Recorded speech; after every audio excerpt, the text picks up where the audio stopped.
Live ಬರ್ತಾ ಇತ್ತು ನೋಡಿ. ಈಗ ಜಯಂತಿಗೆ ಬಂದು ತಾಲೂಕಿನವರು ಬಹಳ ಹೆಮ್ಮೆಯಿಂದ ಹೇಳ್ಕೊತೀನಿ. ನನ್ನ ತಾಲೂಕು ಅದೇ ಸಿದ್ದಾಪುರ ತಾಲೂಕಿನವರು. ಬಾಳೇಸರ ಹೊಸಮನೆಯವರು, ಬಹುಶಃ ಆಲ್ಮೋಸ್ಟ್ ನಮ್ಮ ಅಜ್ಜನ ಮನೆ ಹತ್ರನೇ ಬರ್ತಾರೆ ಅವರು. ಬಾಳೇಸರ ಹೊಸಮನೆಯವರು ಇವರು ಬಂಗಾಳೇಶ್ವರ ಮತ್ತು ಲಲಿತಾ ಅವರ 5ನೇ ಮಗಳು.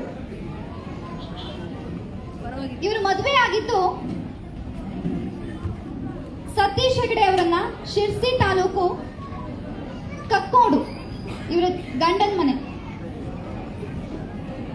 ಸೊ ಈ ಸಂದರ್ಭದಲ್ಲಿ ಅವರ ಮನೆಯವರಿಗೂ ಕೂಡ ಧನ್ಯವಾದಗಳನ್ನು ಸಮರ್ಪಿಸ್ತಾ ಇದ್ದೇವೆ, ನಮ್ಮ ಜಾನ್ಚಿಕ್ಕಿನ ಇಲ್ಲಿ ಕಳಿಸ್ಕೊಟ್ಟಿದ್ದಕ್ಕೆ. Thank you.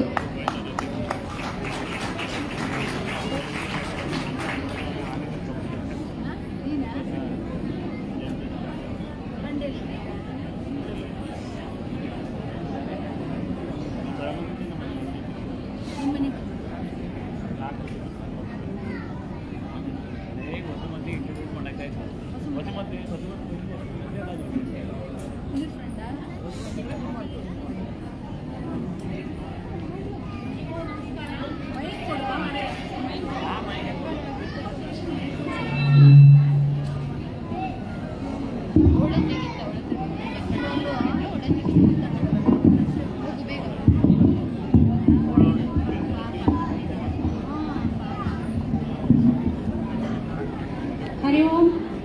ಎಲ್ರಿಗೂ ನಮಸ್ಕಾರ. ಎಲ್ಲರ ಹತ್ರ ಒಂದು ಕ್ಷಮೆ ಕೇಳ್ತಾ ಇದ್ದೆ. ಏನಪ್ಪ ಅಂತಂದ್ರೆ, ಎಲ್ಲರೂ ನಿನ್ನ ಕಾರ್ಯಕ್ರಮ ಎಷ್ಟೊತ್ತಿಗೆ ಅಂತ 3-4 ದಿವಸದಿಂದ ನಾನು ಕೇಳ್ತಾ ಇದ್ದ. ನಾನು 5 ಗಂಟೆ ಅಂತ ಹೇಳಿದ್ದ. 5 ಅಂದ್ರೆ 6 ಗಂಟೆಗಂತೂ ಫಿಕ್ಸ್ ಆಗ್ಲಕ್ಕು ಅಂತ ಎಲ್ಲರ ಹತ್ರ ಹೇಳಿದ್ವಿ. ಈಗಲೂ ಸಹ ಈಗ 8-8:15 ಏನೋ ಆಗಿತ್ತು. ಎಷ್ಟೋ ಜನ ಮೆಸೇಜ್ ಮಾಡ್ತಾ ಇದ್ದೆ, ನೀನು ಯಾವಾಗಲೇ ಅಂತ ಕೇಳ್ತಾ ಇದ್ದೆ. ನಾನು ಯಾರಿಗೂ ಉತ್ತರ ಕೊಡ್ತಾ ಇಲ್ಲ. ಇಲ್ಲಿ ಬಂದ್ಕೊಂಡು ಮತ್ತೆ ಹೇಳೋಣ, ಇಲ್ಲಿ ನೋಡಿ ಬಂಜಿ ಅಂತ ಹೇಳೋಣ ನಾಳೆ ನಿಂತ್ಕೊಂಡೆ.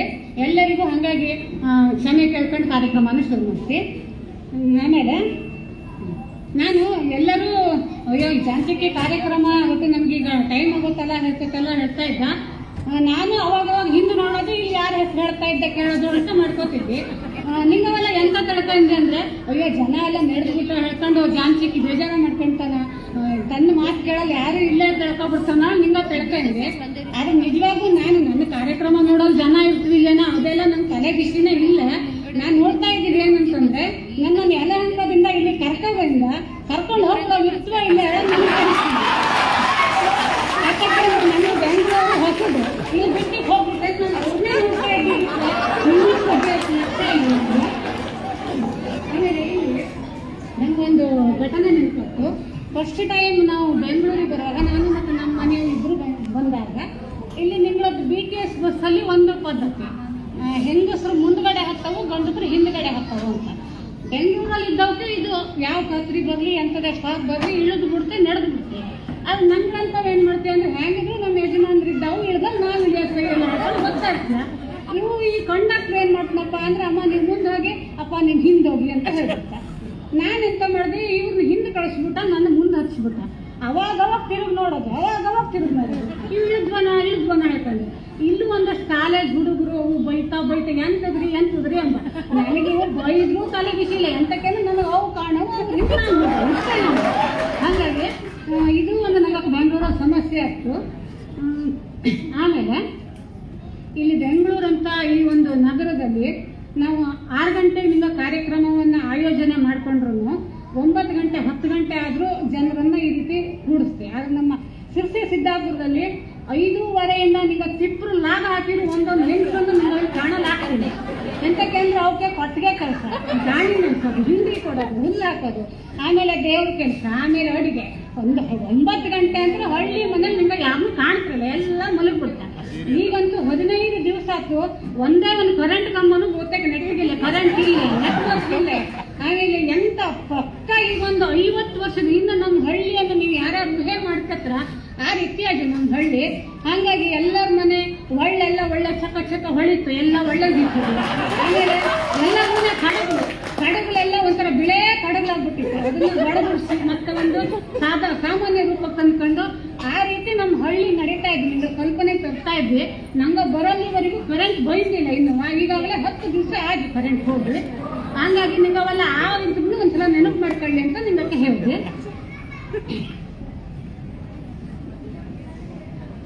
ಆಮೇಲೆ ಈಗಷ್ಟೇ ನಾವೆಲ್ಲ ದಿಯೇನ ಒಂದು ಕಾರ್ಯಕ್ರಮವನ್ನು ನೋಡಿದ್ವಿ, ಸಣ್ಣ ತಂಗಿ ಕಾರ್ಯಕ್ರಮವನ್ನು. ನನಗನ್ನಿಸ್ತು ನಾವು ಇಷ್ಟೆಲ್ಲ ಒಂದು ಹಾಡನ್ನು ಬರ್ದಾಕ್ತು, ಕವನವನ್ನು ಬರ್ದಾಕ್ತು, ಆ ಸಣ್ಣ ತಂಗಿ ಬಗ್ಗೆ ನಾವು ಒಂದು 2 ಲೈನಾದ್ರು ಹೇಳಿದಿಲ್ಲ ಅಂದರೆ ನಮ್ಮ ಮನಸ್ಸಿಗೆ ಸಮಾಧಾನ ಇಲ್ಲ ಅಂದ್ಕೊಂಡು 2 ಸಾಲನ ಬರ್ತಾ ಬಂದೆ. ಅದನ್ನು ನಿಮ್ಗಳ ಮುಂದೆ ಹೇಳ್ತಾ ಇದ್ವಿ. ಅಂಬೆಗಾಲ ನಿರುತ ಅಂದು ಸರಿಗಮದಲ್ಲಿ ಗೊಂಬೆಯಂತೆ ನಕ್ಕು ನಮ್ಮ ಸೆಳೆಬಿಹಳಲ್ಲಿ. ಅಂಬೆಗಾಲ ನಿರುತ ಅಂದು ಸರಿಗಮದಲ್ಲಿ ಗೊಂಬೆಯಂತೆ ನಕ್ಕು ನಮ್ಮ ಸೆಳೆಬಿಹಳಲ್ಲಿ. ಹಾಡ ಹಾಡಿ ಗುರುವರಿಯರ ಮನವ ಗೆದ್ದಳು, ಹಾಡ ಹಾಡಿ ಗುರುವರಿಯರ ಮನವ ಗೆದ್ದಳು. ಮಾಡಿ ಮಾಡಿ ಕನ್ನಡಿಗರ ಹೃದಯ ಕದ್ದಳು, ಮಾಡಿ ಮಾಡಿ ಕನ್ನಡಿಗರ ಹೃದಯ ಕದ್ದಳು. ದಿಯ ಬಂದಳಮ್ಮ ನೋಡಿ ಹೆಜ್ಜೆ ಹಾಕುತ್ತ, ಹವ್ಯಕರ ಸಭೆಯೊಳಗೆ ಲಗ್ಗೆ ಹಾಕುತ್ತ.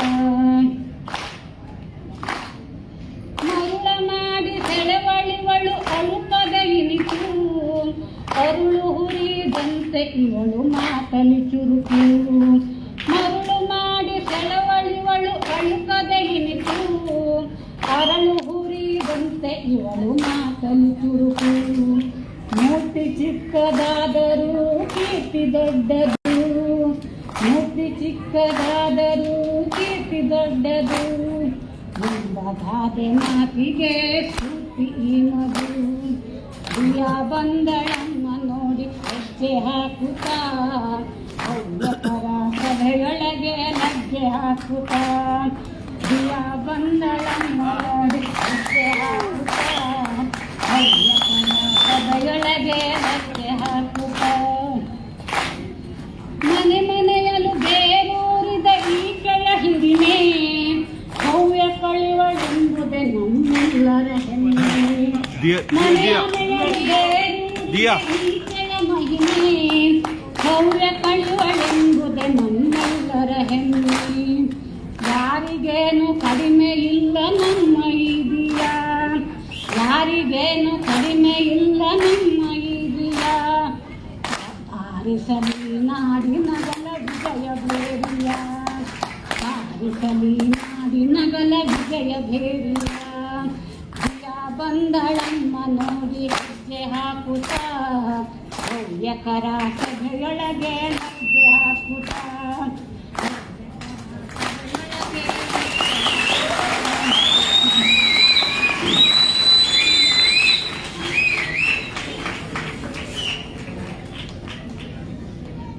ಪುಟ್ಟ ಹುಡುಗಿಗೆ ನಮ್ಮೆಲ್ಲರ ಒಂದು ನಮಸ್ಕಾರನೇ ಮಕ್ಕಳು ಅಂತ ದೇವರು ಅಂತ ನಾವು ತಿಳ್ಕೊಂಡಿದ್ದೀವಿ. ನಮ್ಮನ್ನು ಅನುಸರಿಸೋಣ.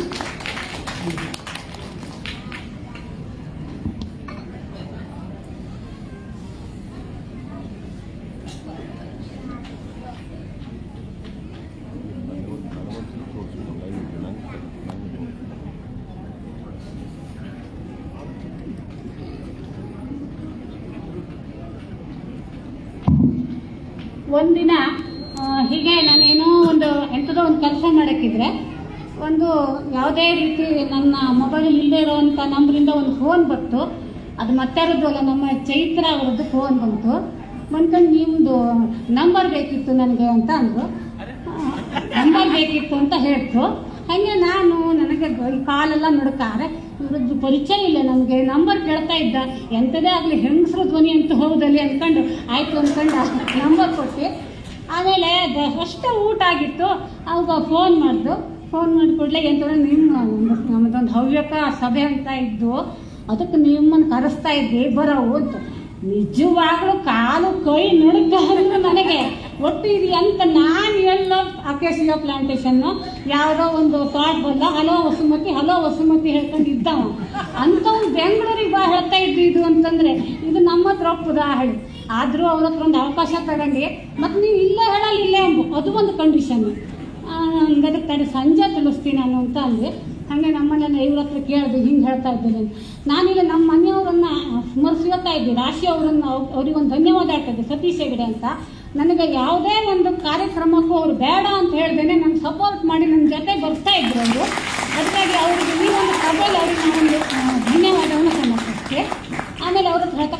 ಆಯ್ತು ಹೋಗೋಣ ಅಂತ ಅಂದರು.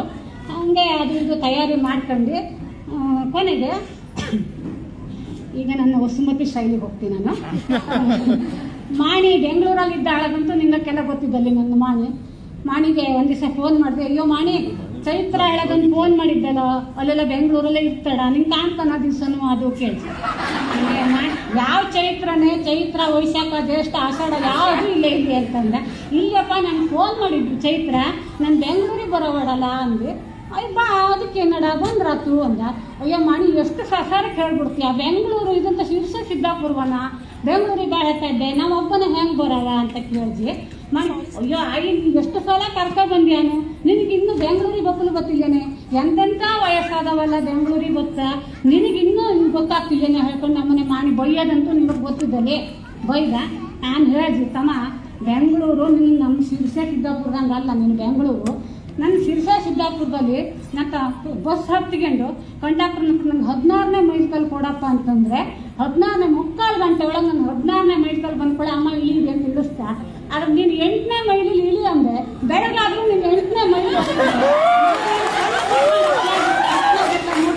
8ನೇ ಮೈಲಿಗೆ ಹಾಕಿದ್ರೆ ಬೆಳಗ್ಬೇಕು ನೀನು ಬೆಂಗಳೂರಿಗೆ. ನೀವು ಶಿರ್ಷ ಸಿದ್ದಾಪುರ ಅಲ್ಲಪ್ಪ ನೀನು ಬೆಂಗಳೂರು ಅಂತ, ನೀನೇ ಏನು ಕರ್ಕೊಂಡು ಹೋಗ್ಬಿಡಪ್ಪ ಅಂತಂದು. ಹಂಗೆ ಮತ್ತು ಮುಂದುವರೆದು ಹೇಳಿದ್ವಿ.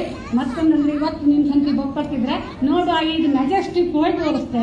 ಅದೇ ಮತ್ತೊಂದು ಸಲ ನಾನು ಬರೋಕ್ಕಿದ್ದು ಆ ಮೆಜೆಸ್ಟಿಕ್ ಬಲಭಾಗದಲ್ಲಿತ್ತು, ನಾ ಎಡಭಾಗದಲ್ಲಿ ಮೆಜೆಸ್ಟಿಕ್ ಸಿಕ್ತು ನೋಡ್ತಾ ಇದ್ವಿ, ಮೆಜೆಸ್ಟಿಕ್ಕೇ ಇಲ್ಲ. ಆಮೇಲೆ ಮತ್ತು ಬಂದ್ಕೊಂಡು ನೀವು ಎಲ್ಲ ಹಂಗೆ ಇಳ್ಕೊಳ್ಳವು ಯಾವುದೋ ಒಂದು ಮದರ್ ಡೇರಿನೋ ಎಂಥದೋ ಒಂದು ಹೇಳ್ತೆ. ನಾನು ಎಲ್ಲ ಅಂಗಡಿ ಅಡ್ರೆಸ್ ನೋಡ್ತಾ ಇರ್ತೀವಿ, ಮದರ್ ಡೇರಿನೋ ಎಲ್ಲೆಲ್ಲೂ ಅಂಗಡಿ ಬೋರ್ಡ್ ಹಾಕಿದ್ವಿಲೆ. ಅದೇ ನಮ್ಮ ಶಿರ್ಷ ಸಿದ್ದಾಪುರದಲ್ಲಾದರೆ 5 ಕತ್ರಿ, ನೀಲೇಕಣಿ, ಸಿಪಿ ಬಜಾರು ಎಲ್ಲದಕ್ಕೂ ಬೋರ್ಡ್ ಇತ್ತು. ನಾವು ಇಳ್ಕೊಂಡ ಹೋದ. ಅದಕ್ಕಾಗಿ ನಿನ್ನ ಬೆಂಗಳೂರು ತಪ್ಪೋದು, ಹೆಂಗ್ಳು ತಪ್ಪಲ್ಲ, ಹೆಂಗೋ ದಡ್ರಲ್ಲ, ಹೆಂಗೋ ಬುದ್ಧಿವಂತ್ರಿಯ ಯಾಕಂತಂದು ಮಾಣಿ ಹತ್ರ ಅಂತೂ ಮಾಣಿ 5 ದಿನ ಹತ್ರ ಮಾತಾಡ್ಗೆಲ್ಲ ಕೆಳಗೆ ಬಪ್ಪಿ ಅನ್ನು ಹೇಳ್ಕೊಂಡು ಕರ್ಕೊಬಂದಂತೂ ಬೆಂಗಳೂರಿಗೆ ತಲುಪಿಸಿದ. ಆಮೇಲೆ ಬೆಂಗಳೂರಿಗೆ ಬಂದಾತು. ಅಂತೂ ಹೇಳ್ದಲ್ಲ, ಎತ್ತಣ ಮಾಮರ ಎತ್ತಣಕ್ಕೆ ಹೋಗಿಲ್ಲ, ಎತ್ತಣದಿಂದ ಎತ್ತ ಸಂಬಂಧ ಒಯ್ಯಾಳು ಹೇಳ್ತಾ. ಎಲ್ಲಿ ಜಾನ್ಸಿಕ್ಕಿ, ಎಲ್ಲಿ ಬೆಂಗಳೂರು ಹೇಳಂಗ ಇದು ನನ್ನ ಕತೆ. ಎಂತಕ್ಕಂತಂದರೆ ಇವತ್ತು ನಮ್ಮ ಹಳ್ಳಿ ಒಳಗಿರುವಂತಹ ಎಲ್ಲರ ಕೆಲವರ ಅಭಿಪ್ರಾಯ ಎಂತ ಇದು ಅಂತಂದರೆ, ನೌಕರಿ ಮಾಡೋದು ಅಥವಾ ದುಡಿಮೆ ಮಾಡೋದು ಅಂತಂದರೆ ಡಾಕ್ಟ್ರ್ ಆಗೋವು, ಇಂಜಿನಿಯರ್ ಆಗೋವು, ಲೆಕ್ಚರ್ ಆಗೋವು, ಇಷ್ಟೇ ಬಿಟ್ಟರೆ ಮತ್ತು ಬೇರೆ ಯಾವುದೋ ವಿಷಯನೇ ಅಲ್ಲ. ಯಾವುದೋ ಒಂದು ಕೊತ್ತೆ ಕೊನೆ ಮಾಡ್ದ, ಅಡಿಕೆ ಮರ ಹಸ್ದ ಅಂದರೆ ಹೆಣ್ಣು ಕೊಡೋಕ್ಕಿದ್ರೆ ಅಯ್ಯೋ ಕೊತ್ತೆ ಕೊನೆ ಮಾಡ್ತಾನೆ, ಕೊನೆಗೆ ಹೋಗಿ ನನಗೆ ಹೇಳ್ತಾ. ಅದೇ ಯಾರೋ ಒಂದು ಹವ್ಯಕರು ಮದುವೆ ಒಳ್ಳೆ ಹಾಡು ಗೀಡು ಹೇಳ್ತಾಳಾದ್ರೆ ಅದೆಂತ ಬೆಳಗೋದಿ ಬಿಂಗಿ ಪದ್ದಂಗೆ ಒಂದಂದು ನನ್ನ ಸವಿತಾ ಇದ್ರು ಹೇಳ್ತಾರೆ. ಅವನು ಯಾವುದಕ್ಕೂ ಕಿಮ್ಮತ್ತಿಲ್ಲ. ಯಾರೋ ಒಬ್ಬ ಅಡುಗೆ ಮಾಡ್ತಾ ಇದ್ದ, ಎಲ್ಲರ ಮನೆ ಅಡುಗೆಗೆ ಇವತ್ತಿನ ದಿವಸ ಒಂದು ಕಾರ್ಯವನ್ನು ಕಾಯಿ ಮಿಟ್ಕೊಂಡು ಅಂತಾದರೆ ಮೊದಲು ಅಡುಗೆ ಭಟ್ರನ್ನು ಹುಡುಕ್ತ, ಆಮೇಲೆ ಪುರೋಹಿತರನ್ನು ಹುಡುಕ್ತ, ಆಮೇಲೆ ನೆಂಟರನ್ನು ಕರೀತಾ. ಆದರೆ ಅದೇ ಅಡುಗೆ ಭಟ್ರಿಗೆ ಒಂದು ಹೆಣ್ಣು ಕೊಡಲು ಹಿಂದೆ ಮುಂದೆ ನೋಡ್ತಾ. ಸತ್ತರೆ ಭಟ್ರು ಬೇಕು, ಹುಟ್ಟರೆ ಭಟ್ರು ಬೇಕು, ಮದುವೆ ಹಕ್ಕೂ ಭಟ್ರು ಬೇಡ. ಈ ಥರ ಪರಿಸ್ಥಿತಿ ಬಂದು ಇದನ್ನು ಯಾರೂ ಮಾಡಿದ್ದಲ್ಲ, ನಾವೇ ಮಾಡ್ಕೊಂಡಿದ್ದೀವಿ. ಹಾಗಾಗಿ ಅದೇ ಹೀಗೆ ನಮ್ಮ ಹಳ್ಳಿ ಒಳಗೆ ಈ ಥರ ಒಂದು ಕೀಳರಿಮೆ. ನಮ್ಮ ಮನೆಯಲ್ಲೇ ಒಂದು ಒಳ್ಳೆಯ ಪ್ರತಿಭೆ ಇದ್ರೂ ಅವು ಮೊಬೈಲಲ್ಲಿ ಬಿಟ್ಟು ವಾಟ್ಸಪ್ಪಿಗೆ ಹೋಗಿ ಫೇಸ್ಬುಕ್ಕಿಗೆ ಹೋಗಿ ಎಲ್ಲರೂ ನಮ್ಮ ಪಕ್ಕದಲ್ಲಿದ್ದಂಥ ನಮ್ಮ ಮನೆಗೆ ಗೊತ್ತಾಗ್ತದೆ. ನಮ್ಮ ಮನೆ ಜನ ಇಷ್ಟು ಬುದ್ಧಿವಂತರು ಅಲ್ಲಿ. ಈ ಥರ ಒಂದು ಪರಿಸ್ಥಿತಿ ಮತ್ತೆಂಥದ್ದು ಅಲ್ಲ. ಇದಕ್ಕೆ ಕಾರಣ ಅವಕ್ಕೆ ಪ್ರೋತ್ಸಾಹನೇ ಇಲ್ಲ. ಒಂದು ಹಳ್ಳಿ ರಿಪ್ಪವು ಅಂದ ತಕ್ಷಣ ಅವು ಅಂದರೆ ಎಲ್ಲರೂ ಅಲ್ಲ, ಅಂದರೆ ಸಿಟಿಲಿದ್ದವು ಪ್ರತಿ ಹಳ್ಳಿಯವ್ರಿಗೂ ಗೌರವ ಕೊಡ್ತಾರೆ. ಹಳ್ಳಿಲಿರುವಂಥ ಹಳ್ಳಿಗರೇ ಅವ್ರಿಗೆ ಗೌರವ ಕೊಡ್ತೀವಿ. ಇದು ರಾಶಿ ಒಂಥರ ಹಂಗಾಗಿ ಅನ್ನಂತ ಇನ್ನೂ 10 ಪಟ್ಟು ಜಾಸ್ತಿ ಪ್ರತಿಭೆ ಇದ್ದವು ರಾಶಿ ಜನ ಇದ್ದ ಹಳ್ಳಿಲಿ. ಒಬ್ಬೊಬ್ಬರೇ ಈ ಒಂದು ಫೇಸ್ಬುಕ್ ಬಳಗ ಹೇಳೋದು, ಯೂಟ್ಯೂಬ್ ಹೇಳೋದು, ಇದು ಎಲ್ಲರನ್ನು ಬೆಳಕಿಗೆ ತರ್ತಾ ಇದ್ರು. ಇನ್ನೂ ಜಾಸ್ತಿ ಬೆಳಕಿಗೆ ತರವು. ಇದು ನಮ್ಮ ಹವ್ಯಕರು ಮುಂದೆ ಬರಲೆ, ಪ್ರತಿಯೊಂದು ಕ್ಷೇತ್ರದಲ್ಲೂ ಮುಂದೆ ಬರೋವು. ಇವತ್ತು ಜಮೀನು ಸಹ, ತೋಟ ಜಮೀನು ಬೇಯ್ಕೊಂಡು ಹೋಗೋವು. ಹವ್ಯಕರ ಒಂದು ಪುರೋಹಿತಿಗೆ ಪ್ರತಿಯೊಂದು ಮುಂದೆ ಬರೋವು. ಯಾವುದೂ ಅಳಿಸಲಿಲ್ಲ. ಅದನ್ನು ನಾವೇ ಉಳಿಸೋವು. ನಮ್ಮ ಹವ್ಯಕರನ್ನು ಬೆಳೆಸಲು ಯಾರೂ ಗೊತ್ತಿಲ್ಲ, ನಾವೇ ಉಳಿಸ್ಕೊಂಡು ಹೋಗೋವು ಇದನ್ನು. ಅದೇ ರೀತಿ ನಾನು ಹಳ್ಳಿ ಹವ್ಯಕರದ್ದು ಅಂದರೆ ಹೆಂಗಸರ ಒಂದು ಕೆಲಸ ಯಾವ ರೀತಿ ಇರ್ತಪ್ಪ ಹೇಳೋದನ್ನು ನಾನು ಒಂದು ಹಾಡು ಮಾಡಿದ್ದೆ, ಲಾವಣಿ ಟೈಪ್ ಮಾಡಿದ್ದೆ. ಅದನ್ನು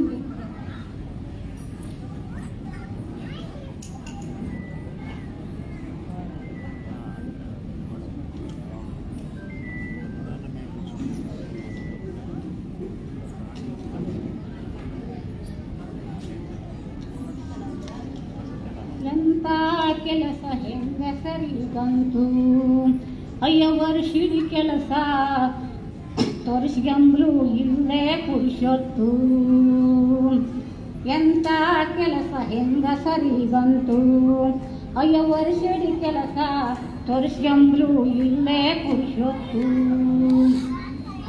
ಜೂನ್ ಜುಲೈ ಮಳೆಗಾಲಾತು ತಿರುಗಾಟೆಲ್ಲ ಕೈದಾಗೋತು ಜೂನ್ ಜುಲೈ ಮಳೆಗಾಲಾತು ತಿರುಗಾಟೆಲ್ಲ ಕೈದಾಗೋತು ಬೇರೆ ಗಿಡ ಯಜ್ವ ಇಲ್ಲ ಬೇರೆ ಗಿಡ ಯಜ್ವ ಇಲ್ಲ ಸರ್ವೆ ಮಾಡಲಾದ ಆತು ಎಂಥ ಕೆಲಸ ಹೆಂಗಸರಿಗಂತೂ ಅಯ್ಯ ವರ್ಷಿಡಿ ಕೆಲಸ ತೋರಿಸ್ಗಂಬ್ರು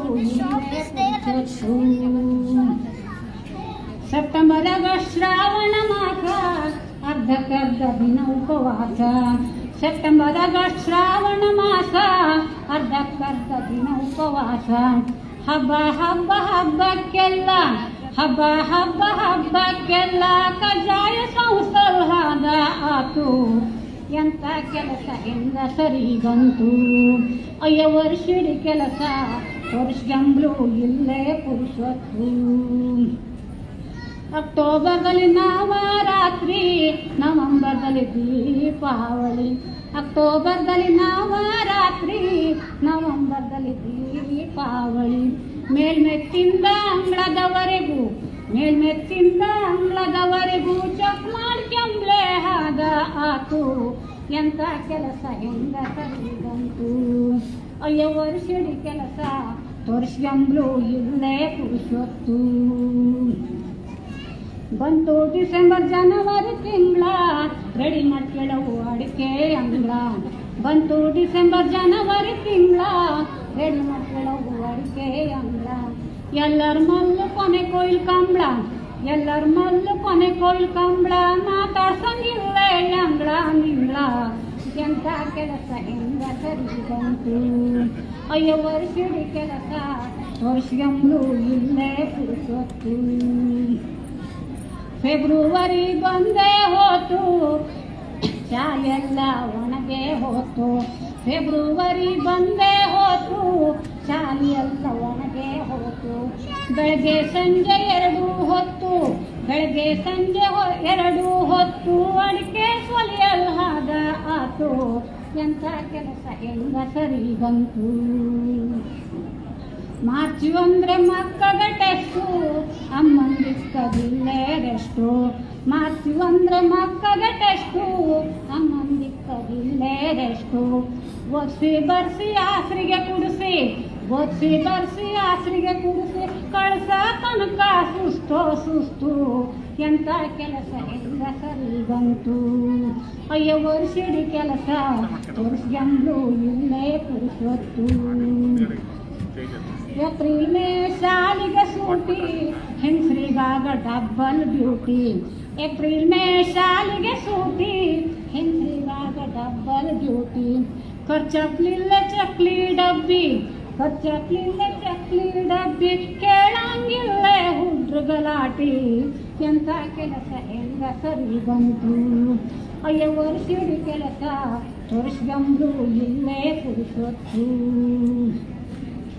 ಹೊತ್ತಿಗೆ ಸರಿ ಹಂಗೆ ಕೊಡ್ತಿವ್ಳೆ ಕರ್ದ ಊಟಕ್ಕೆ ಬತ್ಬೇಡಿಲ್ಲೆ ಹೊತ್ತಿಗೆ ಸರಿ ಹಂಗೆ ಕೊಡ್ತಿಲ್ಲೆ ಕರ್ದ ಊಟಕ್ಕೆ ಬತ್ತೇ ಇಲ್ಲೇ ಹಿಂಗ ಕೆಲಸ ಸಾಕ್ತೇ ಇಲ್ಲೇ ಹಿಂಗ ಕೆಲಸ ಸಾಕ್ತೇ ಇಲ್ಲೇ ಕುತ್ಗಂಬ್ಲಂತೂ ಸೌಡಿನೇ ಇಲ್ಲೇ ಎಂಥ ಕೆಲಸ ಹೆಂಗಸರಿಗಂತೂ ಅಯ್ಯ ವರ್ಷಿಡಿ ಕೆಲಸ ಕುತ್ಗಂಬ್ಲು ಇಲ್ಲೇ ಪುರುಷೊತ್ತು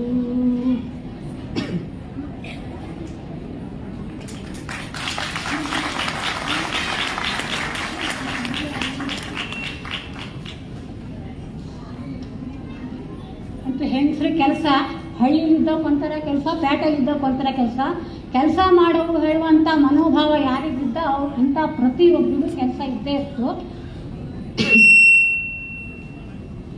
ಈಗ ನನ್ನ ಹೊಸು ಮತ್ತೆ ಇವತ್ತು ಬರೋದಾಗಿತ್ತು, ಅದನ್ನು ಬಂದ್ಕೊಂಡು ನಾನು ಬೇರೆ ಥರ ಒಂದು ಪ್ರೋಗ್ರಾಮನ್ನು ನಿಶ್ಚಯ ಮಾಡ್ಕೊಂಡಿದ್ದೆ. ಆದರೆ ವಸುಮತಿ ಅದು ಒಂದು ಅದಕ್ಕೊಂದು ತೊಂದರೆ, ಹಂಗಾಗಿ ಅದಕ್ಕೆ ಬೊಪ್ಪಲು ಆಗಿಲ್ಲ. ಸುಮಾರು ಜನ ಕೇಳಿದ್ವಿ ವಸುಮತ್ ಬಂದಿದೆ ಹೇಳಿ. ಅದು ಈ ಥರ ಒಂದು ತೊಂದರೆ ಆಗಿ ನಿನ್ನೆ ಫೋನ್ ಮಾಡ್ತೀವಿ, ಬೊಪ್ಪಲು ಆಗಿಲ್ಲ ಅದಕ್ಕೆ. ಇವಾಗ ಯಮನೆ ಮಾಣಿ ಸುದ್ದಿ ಒಂದು ಸ್ವಲ್ಪ ಹೇಳ್ಕೊಬೇಕು ನಿಮ್ಮ ಹತ್ರ. ಒಂದಿನ ಯಮನೆ ಮಾಣಿ ಶಾಲೆಗೆ ಹೋಗ್ತಾ ದಿವ್ಸನೂ ಈ ಹುಡುಗರನ್ನ ಶಾಲೆಗೆ ಕಳಿಸಿರುವಂದ್ರಾಗಲೇ ಮನೇಲೆ ಇಟ್ಕೊಂಡ್ರು ಮತ್ತೊಂದ್ರಾಗಲೇ ಹೇಳುವಂಗಾದ್ರು. ಮಾಣಿ ಶಾಲೆಗೆ ಬಂದ ಮರುದಿವಸ ಬೆಳಗ್ಗೆ 7ನೇ ಇಲ್ಲ, ಎಷ್ಟು ಹೊತ್ತಾದ್ರು ಎಂಥದಕ್ಕಮ್ಮ 7 ಶಾಲೆಗೆ ಹೋಗ್ತಿಲ್ಲ ನಾ ಹೇಳ್ಕೊಂಡು 3-4 ಸಲ ಬೆದರಿಕೆ ಹಾಕಿದ್ವಿ. ಇಲ್ಲಪ್ಪ ಇಲ್ಲ ಏನು ಮಾಡಿದ್ರು 7 ಹಾಗೆ ಕೊನೆಗೆ 2 ಬಿಟ್ಟು ಇದ್ದಲ್ಲಿ ನಮ್ಮದು ಎದ್ದು ಕುಂಡ್ರಿಸ್ದೆ. ಎಂತಕ್ಕೆ ಶಾಲೆಗೆ ಹೋಗ್ತಿಲ್ಲ? ಅಯ್ಯ ಮಾಸ್ತರ್ ದಿವಸ ಒಂದೊಂದು ಬರ್ಕಬ ಹೇಳ್ತರು, ಅದು ಇದು ಒಂದು ಸರಿಯಾದ ವಿಷಯ ಹೇಳ್ತಿರಲಿಲ್ಲ. ಒಂದು ದಿವಸವ ಅದು ಯಾವ ಕಾಲ ಹೇಳ್ತರು, ಒಂದು ದಿವಸವ ಅದು ಒಟ್ಟಿನಲ್ಲಿ ಅವರು ಪುಸ್ತಕದಲ್ಲಿ ಬಿದ್ದುಬಿಟ್ಟು ಬಾಕಿ ಅಷ್ಟು ಬರ್ಕಬ ಹೇಳ್ತರು. ಎಂತ ಬರ್ಕೊಂಡು ಹೋಗವೆ ಹಂಗಾರೆ ತಮಗೆ ಎಂತ ಬರ್ಕೋಬೇಕು ಹೇಳಿದ್ರ, ಹೆಂಗೆ ಗೊತ್ತಿದ್ರ ಅನ್ನೋದು ಹೇಳ್ತನ ಅಂತ ಅಂದು ಅವ್ನು ಹೇಳ್ದ. ಯಾರ್ಯಾರು ಎಂತೆಂಥ ಕಂಡು ಹಿಡಿದ್ಬೇಡ, ಅದನ್ನೆಲ್ಲ ಬರ್ಕೊ ಬರೋಬೇಡ, ಅವು ಕಂಡು ಹಿಡಿದ್ರಿಂದ ನಮಗೆ ರಾಶಿ ಅನುಕೂಲ ಆಗ್ಯಾಡ ಹೇಳ್ಬೇಕಂದ್ರೆ. ಅಯ್ಯೋ ತಮ್ಮ ಇಷ್ಟು ಸಸರನ್ನ ವಿಷಯ ನನಗಾರು ಗೊತ್ತಿದ್ದು, ಬರ ಕಲಿಯಾಗಿದ್ದ ಅವಂಗೆ ನಿಂಗೆ ಗೊತ್ತಿಲ್ಲೇನ ಅಂತ ಕೇಳಿದ್ವಿ. ಅಯ್ಯೋ ಹೌದನೇ ಹೆಂಗ ನೀ ಹೇಳಿ ನಾ ಬರ್ಕತ್ತಿ ಅಂದ. ಹಾಂ ಅಡ್ಡಿಲ್ಲ ಹೇಳ್ಕೊಂಡು ಪಟ ನಾ ಹೇಳಿದ್ವಿ. ಅವ್ನು ಬರ್ಕೊಂಡ, ನನಗೂ ಖುಷಿ ಆಗುತ್ತೋ ಅವಂಗೂ ಖುಷಿ ಆಯ್ತು. ಒಂದು ಖುಷಿಯಿಂದ ಆಸ್ತಿ ಕೊಂಡ್ಕೊಂಡು ಶಾಲೆಗೆ ಹೋಗಿ 1 ತಾಸಲ್ಲಿ ಮನೆ ಮಾಡಿ ವಾಪಸ್ ಬಂದ. ಅದು ಹೊತ್ಕೋತ ಬಂದ. ಅಯ್ಯೋ ಎಂತಕ್ಕತ್ತಮ್ಮ ದಣಿ ನಿನ್ನ ಶಾಲೆಗೆ ಕಳ್ಸ್ಕೊಂಡು ಅಯ್ಯಪ್ಪ ಹೇಳಿ ಆರಾಮ್ ಇಲ್ಲಿ ಕೆಲಸ ಮಾಡ್ಕೊತಿದ್ದಿ ಮತ್ತೆ ಬಂದ್ಬಿಟ್ಟಿಯಲ್ಲ ಅಂದು. ನೀವು ಬರೀ ತಪ್ಪು ಹೇಳ್ಬಿಟ್ಟಿದ್ಯಡ ಮಾಸ್ತರ್ ನೋಡಿ ನನಗೆ ಆನಂದ ಹೊಡೆದು ಕಳಿಸಿದ್ರು ಅಂತ ಅಂದ. ಹಂಗೆ ತಮಗೆ ಎಂಥದಡ ಅದು ಇದೆಲ್ಲ ಕಂಡು ಹಿಡ್ದಿದ್ದು ಅಲ್ದಡ ಅದು ಎಂತ ಹೇಳಿದ್ನಪ್ಪ ಮತ್ತೆ ಎಂತ ಕಂಡು ಹಿಡ್ದಿದ್ದೆ ಹೇಳಿದ್ರು. ಒಂದು ಅಜ್ಜಿ ಮನೆಗೆ ಹೋಗುವಂಥ ಒಳಗಾಡಿ ನಾವೇ ಕಂಡು ಹಿಡಿದ್ವಿ ನಾವು ಆ ಒಳಗಾಡಿ ಒಳಗೆ ಅಜ್ಜಿ ಮನೆಗೆ ಎಷ್ಟು ಲೋಗು ಹೋಗಿ ಹಾಕ್ತು ನಾವು ಕಂಡು ಹಿಡ್ದ. ಇದಲ್ದ ನಾವು ಅವಾಗ ಸುತ್ತ ಸೊಸೈಟಿದಾರ ಆಚೆಗೆ ಮನೆದಾರ ಹಂಗೆ ಹೋಗೋಕ್ಕಾಯ್ತು. ಬೆಳಗ್ಗೆ ಹೊರಟ್ರು ಸಂಜೆ ಆಗ್ತಿತ್ತು. ನಾವು ಕಲ್ಲೊಡ್ರ ಕಾನಲ್ಲಿ ಒಂದು ದಾರಿ ಕಂಡು ಹಿಡ್ದ. ಒಂದು 10 ನಿಮಿಷ